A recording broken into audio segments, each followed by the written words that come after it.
Ils arrivèrent alors tous les 5 sur l'île de Philoctète. Mais à part des statues en ruine, une espèce de maison, des jardins et des chèvres, il n'y avait rien d'autre. « On cherche quoi déjà » demanda Ling.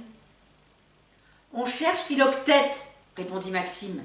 « Ressemble à quoi » dit Chienpo. Eh bien, il est assez petit, il est un peu grassouillet, il a des sabots et il a des cornes, dit Maxime. Bon, en gros, pour être plus clair, c'est une chèvre, enfin un satyre, et il a très mauvais caractère, dit Aléna. Oh, il me plaît déjà, dit Yao. C'est comestible, demanda Chienpo. Je sais pas, enfin je ne pense pas. Enfin non, il se mange pas, lui répondit Aléna. Au même moment, Ling était parti un peu plus loin à la recherche de Philoctète. Il vit le derrière d'une chèvre dépassée d'un buisson. En pensant que celle-ci était coincée, il tenta de la dégager. Mais il se prit un sabot en pleine figure et finit KO. À ce moment-là, la chèvre sortit du buisson et dit « Qu'est-ce que t'as, œil bridé ?» Ling, toujours à terre, se frotta les yeux à la vue de cette créature mi-bouc, mi-humain qui parle, et il dit je pense que j'ai pris un trop gros coup à la tête. Voilà que mon imagination joue des tours. » Les autres entendirent un gros raffut et se dirigèrent alors à l'endroit de ce ramdam. Yao et Chienpo allèrent aider Ling pendant que Maxime commença à parler. « Ah, bah te voilà, Philoctète, on te cherchait. »« Qu'est-ce que vous me voulez ?»« Et qui c'est cet abruti là par terre ?» demanda Philoctète. « Ah lui ? Oh bah lui c'est Ling. Mais si on est là, c'est parce qu'on a besoin que tu nous entraînes, lui dit Aléna. »« Non, je t'entraîne plus depuis longtemps, dit Philoctète. »« Allez, s'il te plaît, sois sympa, lui dit Maxime. » Et puis Philoctète commença à sortir tout son blabla sur l'histoire des héros qu'il avait entraînés, le talon d'Achille, etc., etc. « Ah non, s'il te plaît, hein, arrête, on le sait déjà tout ça, et on sait que tu es un très bon entraîneur.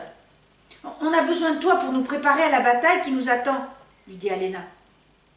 D'accord, mais seulement si vous réussissez mon épreuve, dit Philoctète. Pas de problème, dit Maxime. Vous devrez réussir à finir mon parcours dans les temps en secourant un mannequin en détresse. Mais l'ennui, c'est que j'ai plus de mannequin.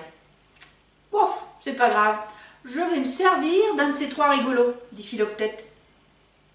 Après avoir entendu cela, Yao et Chienpo reculèrent 2-3 pas, laissant Ling en première ligne. Puisque tu te portes volontaire, lui dit Philoctète. Arrivé au parcours, Ling fut suspendu par une corde dans le vide, entouré d'un anneau de feu.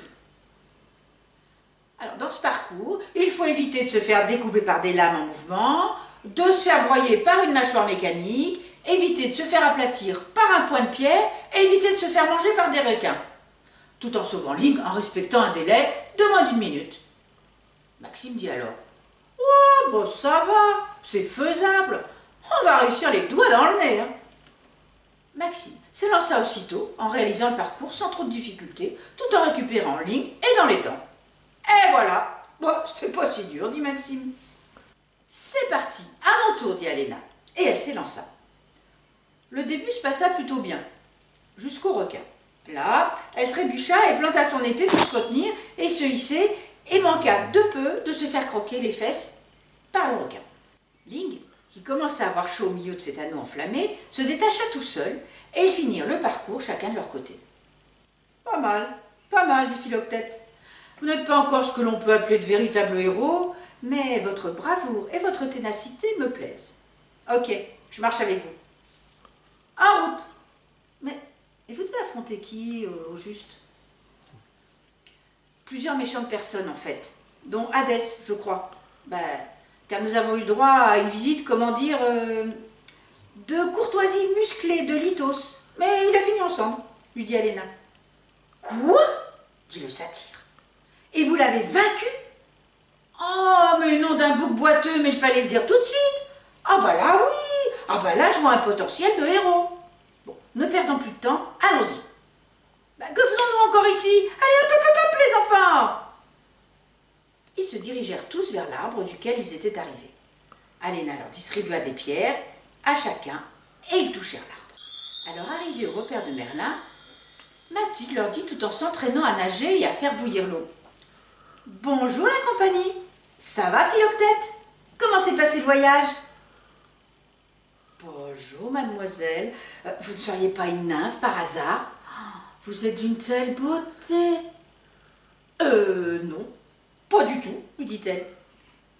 Maxime dit alors à Philoctète, « Hé, la chèvre mutante, touche pas à ma sœur !»« Oups, désolé, ça m'a échappé. C'est mon côté protecteur. » Aléna leur dit, « Allez, venez, allons rejoindre les autres. » Une fois à l'intérieur, ils retrouvèrent une partie de leurs cousins et cousines rangés en ligne. Chang et Merlin devant eux. Chang leur dit, « Rebonjour, prenez place, je vous en prie. Bon allez, tout le monde en position.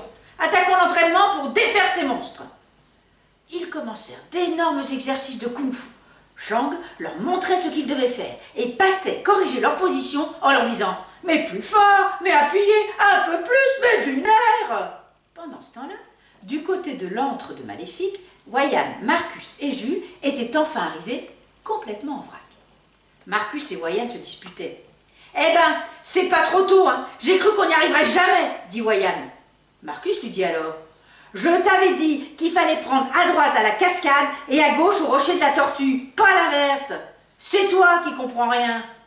Arrête, je suis meilleur que toi en vol. T'avais rien compris, lui dit Wayane. Excuse-moi, mais moi, je vole tout seul, sans personne. Tu voles pas vraiment, toi? C'est Tapi qui te promène, lui dit Marcus. Jules, dépassé par leurs enfantillages, envoya à chacun d'eux, sur le front, une petite flamèche, histoire de calmer leur colère et leur dit « Taisez-vous! Stop! On va se faire repérer, ça va pas ou quoi? Non mais vous voulez qu'on nous achève tout de suite ?»